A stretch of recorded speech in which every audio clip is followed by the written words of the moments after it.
Welcome back, everybody, to the New Orleans Saints franchise on Madden 24. Today we're going to be recapping the offseason that will take us into Season 5. I streamed the offseason over last weekend, and if you want to watch the 3.5-hour version, it'll be linked in a YouTube card. But this was an offseason for me that I thought could get us in position to return to the postseason for the first time since year one. I thought going in we were only a few players away. I wanted to target primarily the interior offensive line and defensive linemen across the board. I know this defense has to get better and much better up front. I feel good overall about the roster, but to me we were about 3 players short from where we needed to be. 2 on defense and 1 on offense. So as I prepared for the offseason, to me, it made sense to be open to considering trading our early picks if that meant we could get the veteran boost. I wasn't sure if rookies would make the big difference for us. I wanted to bring in veterans, whether it be in free agency or if we had to make trades, it was going to have to go that route. But I had a very specific plan for what I wanted to achieve in this offseason. Oh, and by the way, the last game of the year that we won ended up getting Sean Payton fired from the Denver Broncos as they finished 8-9 and missed the postseason. So let's get on to the offseason with Mock Draft 3. We held the 9th overall selection. At the top of this class, you see a lot of pass rushers and guys to block those pass rushers. At 9, I wasn't sure if we'd see the right talent fall to us, making me lean towards wanting to trade this pick early in the offseason. The edge rushers might go off the board too early, and the defensive tackles didn't seem strong enough to be considered at 9. To me, there was a talent drop-off when you get to a guy like Rashawn Bankston, who looked like a good player, but not the kind of player that's going to make the difference for us. On top of that, he was very injury-prone. I also like defensive tackle Joe Richards, who was projected to go a few picks later, but as much as I liked him, I really wanted to bring in a veteran. I wasn't sold on the idea of a rookie making the big difference if they landed at like a 72 to 75 overall. I wanted someone who can make things better immediately. I had a few other players in mind that I thought would be good late round targets.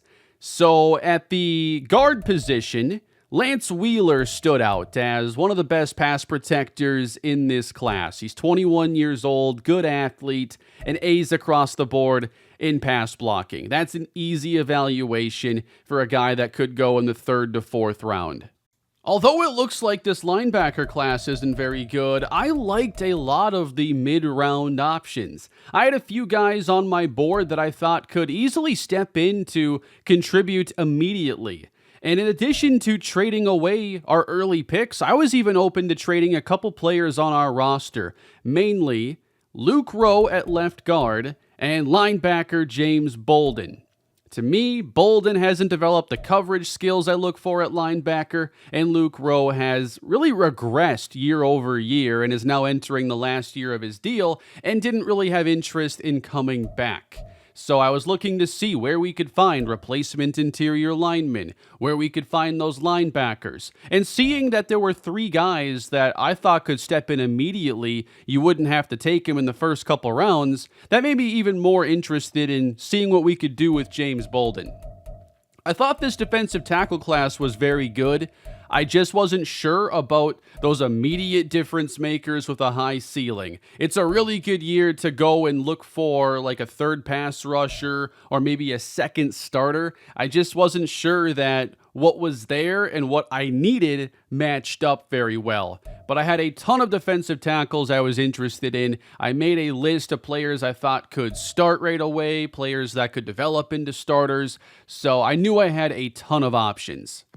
And then a more secondary area of focus is safety. It was a really good safety class. I had 7 players at the 2 positions that I thought could be immediate starters. And I know safety isn't the biggest priority, but it's where this class had strength. And we only have 1 real long-term safety on the roster in Johnny Fenderson, so I was going to keep my options open here, not knowing exactly how the offseason was going to unfold.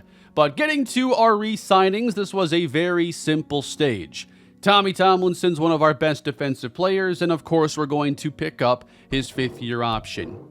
I can't believe for as well as he played last year, he ended up with 0 interceptions, while being credited with 15 pass breakups. I'm predicting right now that it bounces back next year and Tommy's going to pick off at least 3 passes.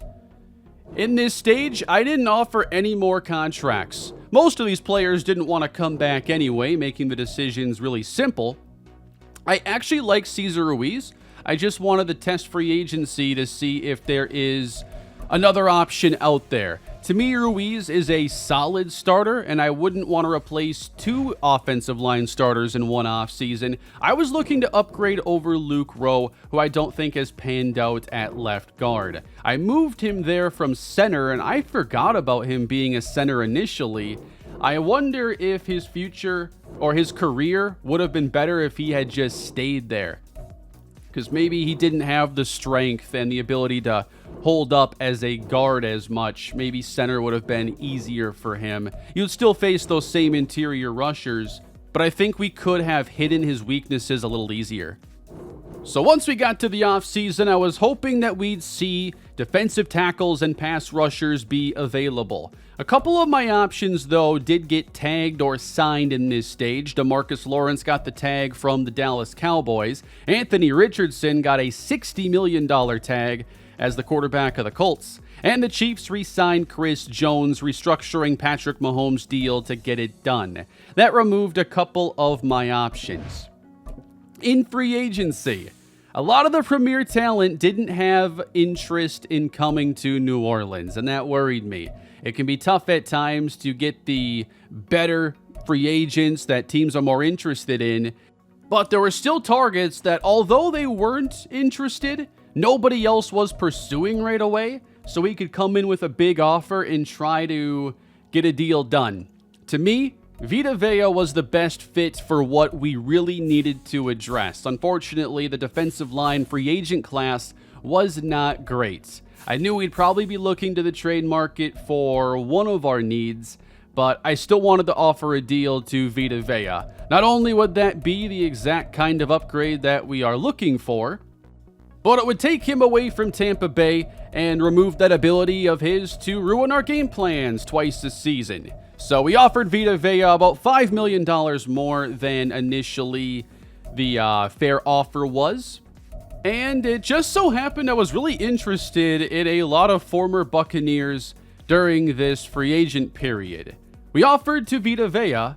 I also had interest in Rachaad White to essentially replace the Kendre Miller role. I did offer a 2-year deal to Cesar Ruiz, going to $6.5 million a year. Nobody else was showing immediate interest. And then because we had the cap space, we gave an offer to Ronnie Stanley. This was not a need I had targeted, but a player like Stanley would be a huge upgrade. Devon Achane was even available in free agency, but I didn't want to go multi-year on a deal for him. I was wanting a running back that could help us in the passing game, and Achane doesn't have that receiving back ability, oddly enough. And then I did offer a contract to Cade Otton. Josh Oliver is a free agent. To me, Cade Otton is a better receiving tight end, still a good blocker, and 28 years old. We offered him a deal. These were the 4 initial targets in free agency, all players that other teams were not interested in.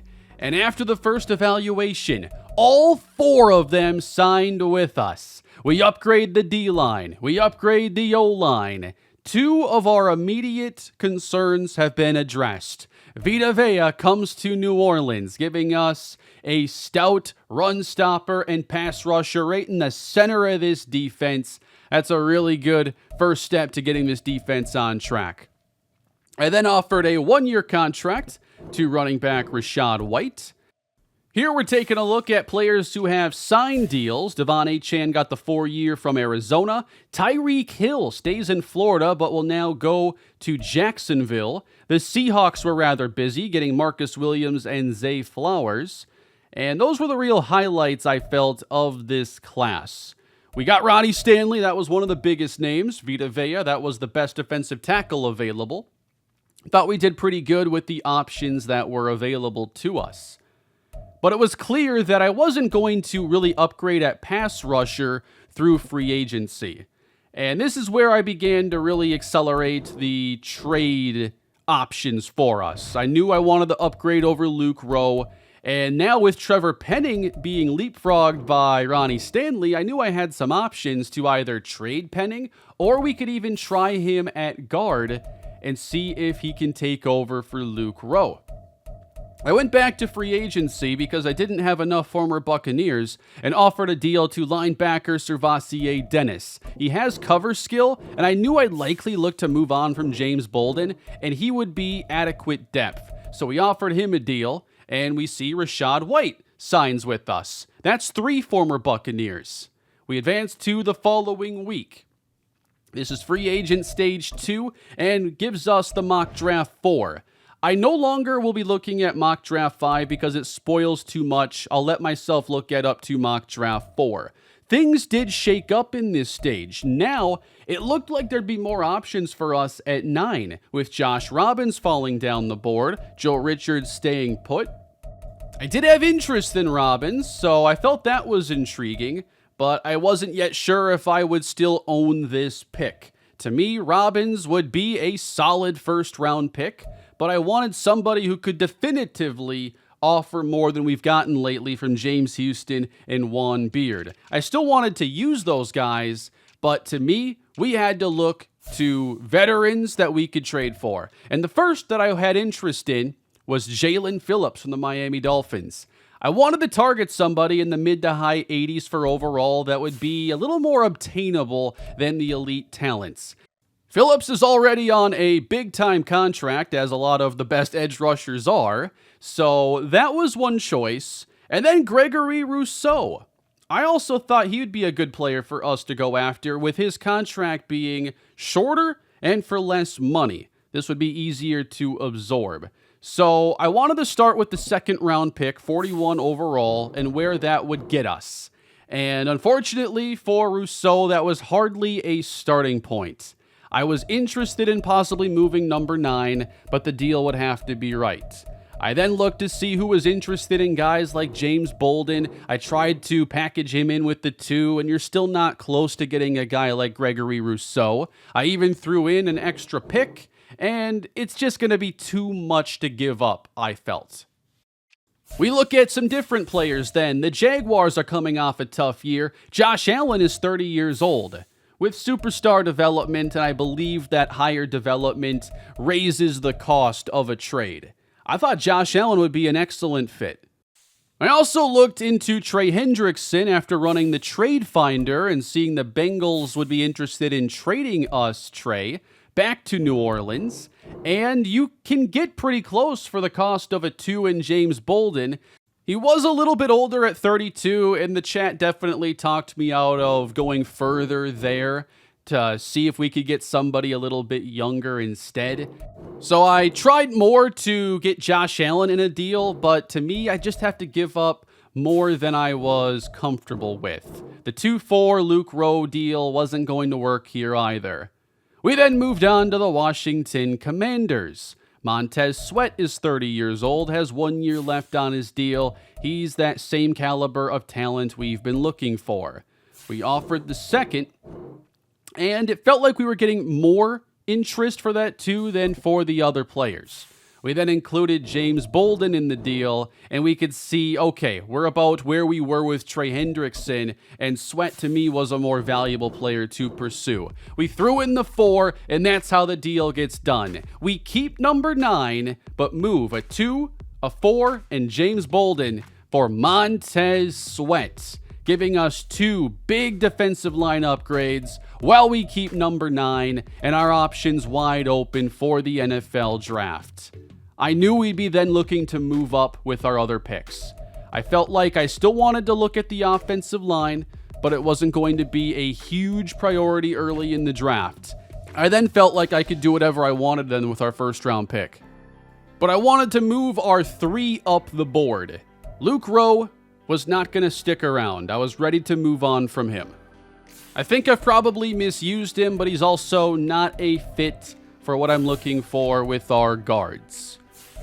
I looked around a bunch of teams that had a second round pick towards the top, and eventually I had to settle on this deal. This turns 65 overall into 42. We give up Luke Rowe and a 6. It is a steep price, but it gets us that mid-second round pick, and I do think you're capable of getting a higher caliber player at 42 versus 65. So then how would we spend the private workouts? To me, I wanted to get info on first-round talents that I could possibly take at 9 to see if I wanted to stick and pick or move down. Josh Robbins came in with round 2 to 3 talent. I knew he would no longer be in consideration for number 9. We're not doing the Juan Beard thing again. I also scouted Joe Richards. I was not expecting top 5 talent. I thought it could be first, but that put him at the very top of our board, despite the injury concerns, because I thought the ceiling was so high. And with safety, Chad Binns, the 46th ranked player in the class, solid round 1 talent for a safety with incredible range at 224 pounds that checks, I think, all the boxes. In a strong safety class, this put him towards the top of my board. He was not a player projected to go in the first round as of mock draft 4. So I felt pretty good with where our new second round pick was. Let's get into the NFL draft then. The Rams had the first overall selection, and as expected, they spent that pick on pass rusher Ontarius Andrews. He was my favorite edge rusher in the class, but he goes at 1. We weren't trading up to try and get him. Then I knew we'd see a lot of offensive linemen and more edge rushers come off the board. The first safety went off the board at number 3. And Sterling Sherman, one of my other favorite pass rushers, went at 4. With the 5th pick, Green Bay took quarterback Matt Foster. I was not expecting that. But it seems that they are preparing themselves now to move on from Jordan Love, who only has 1 year left on his deal, and they don't view him as a franchise quarterback, so now they make the move for their next attempt at a franchise passer. We then saw Phillip Chambers come off the board, and our rivals in Carolina go with Patrick Philbin out of Tulane. For us, it's Torrey Widmer, the second safety, putting us on the clock at number 9. The decision here was rather easy. You have a chance to take a top 5 talent, you take that player. Joe Richards is the pick at number 9. Feels good to see that hidden development right away as we bring in another run stopper. And we're going to have one heck of a competition for playing time this year with how much we've added. Then our next pick was set to be at 10th overall in the second round. And I was beginning to think about the safety position. As we see Josh Robbins go off the board, Rashawn Bankston as well. Tennessee takes a quarterback in Josh Mays. I just wanted to see if safeties would continue to go or not. The more offensive linemen, the better. The more quarterbacks, the better. Pittsburgh addresses this spot as they select Mark Newby, and they want to move on from Kenny Pickett. So there's going to be some quarterback movement here going into year 5. The Bears take wide receiver Gio Perriman out of Cal. The Bengals continue the stretch of offensive linemen going early. The Raiders take a center in Jalen Ridley. Then we got Todd Nugent. It was a great year to need a tackle, and I didn't think we had to address it this season. Jonathan Pearson, wideout, goes to Dallas, and the first running back off the board goes to Detroit. It's Zach Hillhouse. The board looked pretty favorable. Dante Drummond was a safety I knew could be the next off the board. You know, often when I see that my preferred player is maybe second or third at a position, I like to see if the other guys get taken and use that as kind of the alarm for needing to trade up. But safeties were not going in this range. A lot of receivers and even more offensive linemen. This was great for us. The last pick of the first round is Tony Feliz, another tackle. Then we get into the second round We're getting closer to our selection. Another running back goes. There's still more guards to take. Can you believe this class? Kendrick Butler, wide receiver to replace Tyreek Hill. Otis Russell. Anthony Roten is off the board. Then San Francisco, 5 picks ahead of us, takes a quarterback in Rick Parker. Carolina goes running back Brian Lindsay. Only 3 picks to go, or 2 picks, and Dante Drummond goes right there. Do we think about moving up 1 spot? I didn't think there was any reason for Washington to take a safety. They have 2 really good starters. I was comfortable staying at 42 overall. And the Washington Commanders took a safety, but it wasn't the player I liked the most. Why did they do that? Don't know. We're taking Chad Binns here at 42, and that is a hidden dev safety and a rare talent. Safeties at 224 pounds are rather rare, especially with this level of movement skill and coverage ability. He is a really rare prospect. I then knew I'd also be interested in moving up our 4th round pick. This is where I thought we could target the remaining guards, of which there were 2 that I liked. Donovan Turk was the 2nd. I really wanted to get Lance Wheeler, because that pass protection is just given right to you. Easy evaluation, like I said earlier. I was targeting moving up at about the 20th pick in the 3rd round. I wanted to get there and then see if we could pull it off. I knew I'd have to give up probably 2 5s, and I wasn't sure if that'd be enough. So we get closer to that range. The Patriots take Lance Wheeler at the 14th pick in the round. Could I have moved up there for the cost of 2 5s? I wish I had at least known the answer. But to me, 20 is where you could start to maybe figure it out. We get closer to 20. The Texans, couple picks ahead, go with the linebacker, and then Pittsburgh. They take Donovan Turk, 2 picks before I was thinking about the move up. I think I have to get a lot better at navigating the 3rd round and knowing better that maybe these guys that look like starters that might go later are probably going to go ahead of expectation, and I just need to start moving up quicker, more aggressively if I want to get those players. I then pivoted to the linebacker position, and those guys were already going. I only had 1 left that I thought could be a day 1 starter. So for a 6th and 7th round pick swap with Green Bay, we move up a handful of selections so we can take that last player that I thought could be a starter. And we get Aaron Kinley with hidden development.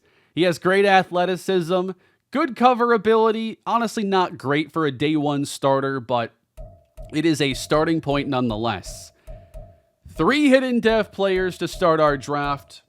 I still had some players that I liked for the day 3 selections, but now we're no longer talking about starters, although the 1 running back on my board did look like he had a lot of upside, and that is Damian Rushing. Is running back in need? No, but on day 3, looking to see who has the most upside, it seemed like Rushing had a lot of it. And when he went in the middle of the 4th round, I realized, oh, yeah, he's going to be really good because he wasn't supposed to go quite that early.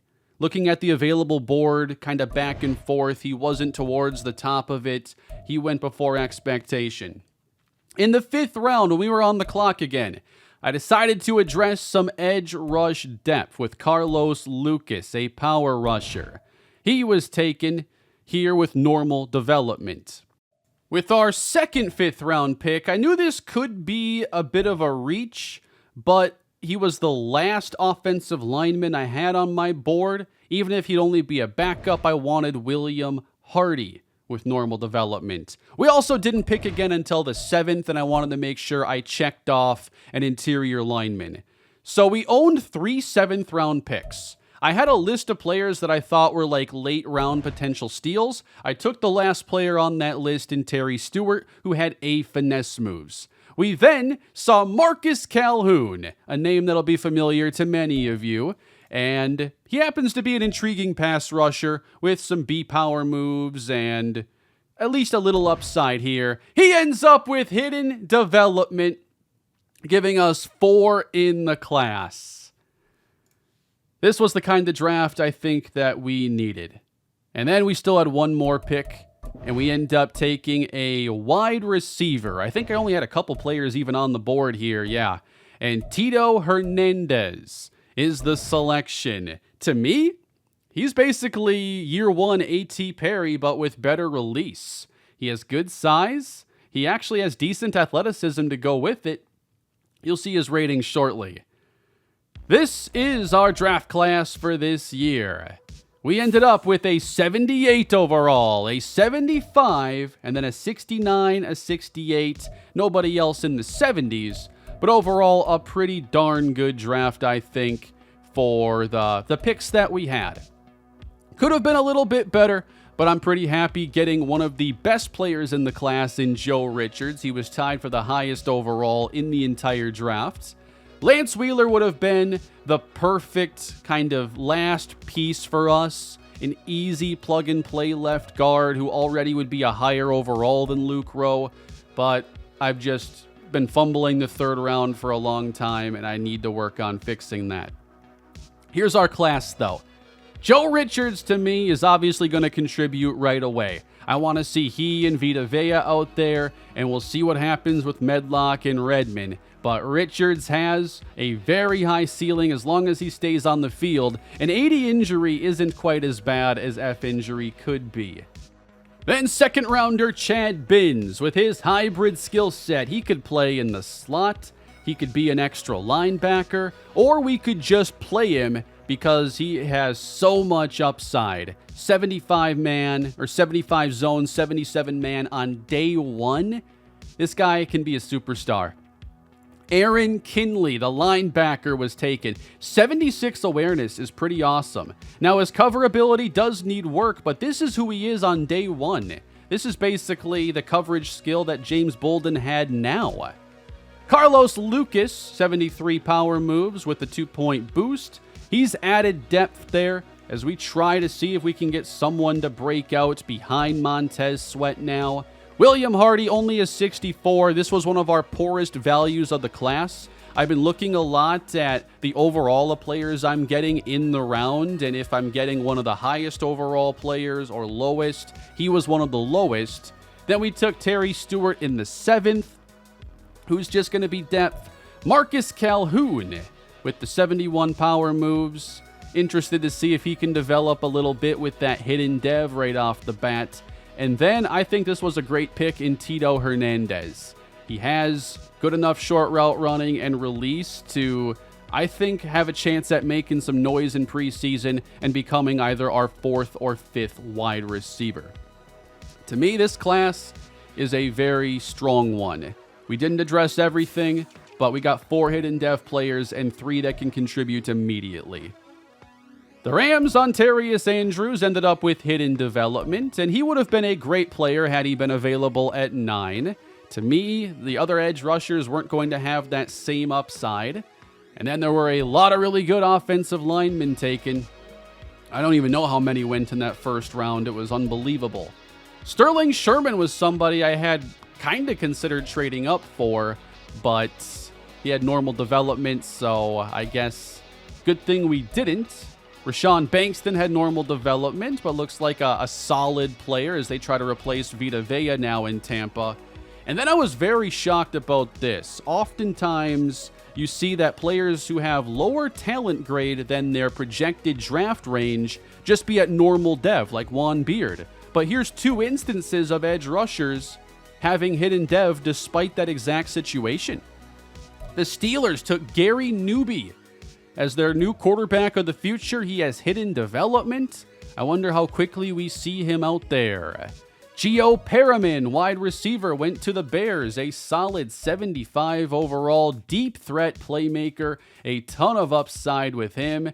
And there was another good receiver taken by Dallas, who actually really needs another big boost. And I think Jonathan Pearson can supply that.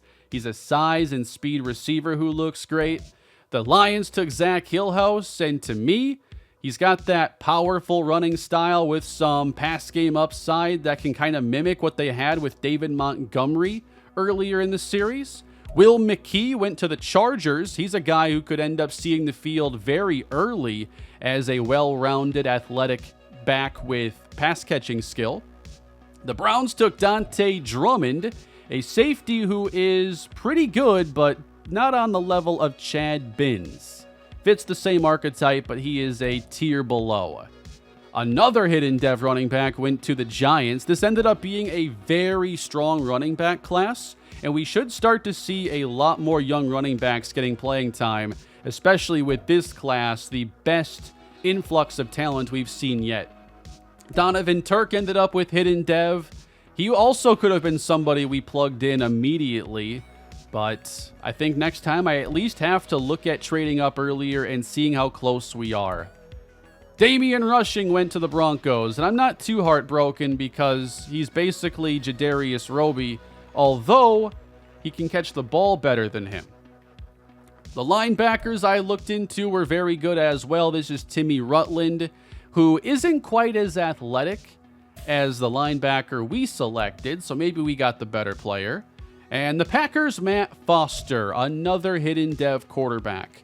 There ended up being a couple more hidden dev quarterbacks, but they ended up being taken as backups by the Texans and Panthers.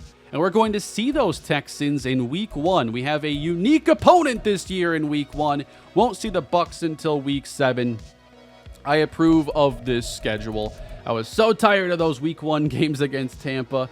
3 in a row was plenty. Now, I wanted to see maybe if there's been any new quarterback changes around the league. Here's a big one. Hendon Hooker looks like the starter this year in Cleveland. Then the Dolphins have made a switch. It looks like Will Levis will be their quarterback this year. Well, in Jacksonville, we should see them play Grant Woodard, who I don't think played last season. I made a few more additions to the roster that will lead us into the preseason.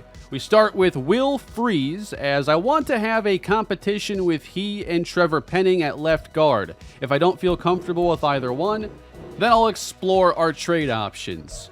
We also brought in, of course, some undrafted free agents that could be depth for practice squad signings. So here is quarterback Ben Long. We bring in a tight end as well in Blake Collins. But I think after a few years now, it's gotten harder for these undrafted guys to crack the roster. So we'll see who ends up making it. The one who might have the best chance is punter Lamar Whitworth. Jack Becker, I think, has been kind of mediocre. He doesn't often get the ball to bounce his way.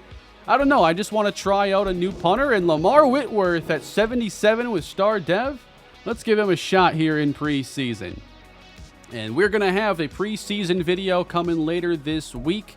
Not decided yet if I'll look to stream this. I might just get these games played and work on that video. But very excited to see how the team comes together for year 5. I think we have a chance at putting together a very strong team this year.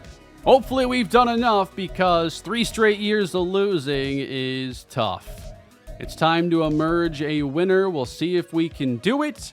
Preseason later this week, and stay tuned if I end up feeling like I want to stream this one of these days. But there will be a preseason video, and we'll get into year 5 shortly. And of course, week 1 is going to be a 1-game episode. I'm sure we'll do 1-game episodes the first handful of games. It's not just going to be those 2 and 3 game videos you saw last year. It'll be a hybrid format. But thank you all for watching. Let me know what you thought of our offseason down below in the comments. If you enjoyed the video, please leave a like, hit that subscribe button if you haven't already, and I'll see you next time, everybody. Have a great day.